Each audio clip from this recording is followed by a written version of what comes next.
नाशिकमध्ये पतीसोबत झालेल्या भांडणात पत्नीला मारहाण झाली। या मारहाणीत पत्नीचा मृत्यू झाला आहे। सदर घटनेबाबत पोलिसांनी आरोपी पतीला ताब्यात घेतला असून त्याची कसून चौकशी सुरू आहे। विवाहित महिलेच्या हत्येने सध्या परिसरात खळबळजनक वातावरण पसरलंय। मिळालेल्या अधिक माहितीनुसार नाशिकच्या तामसवाडी निफाड येथे ही हृदयद्रावक घटना घडली। एक विवाहित जोडपं येथे राहत होतं। महिलेचा पती कायम दारूच्या नशेत असायचा। पती सतत दारू पित असल्याने पत्नीचे आणि त्याचे नेहमी भांडण व्हायचं। काल देखील दोघांमध्ये अशी जोरदार भांडणे झाली।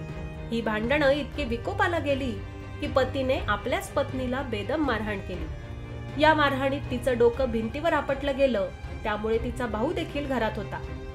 बहिणीला होणारा त्रास त्याला बघवला नाही।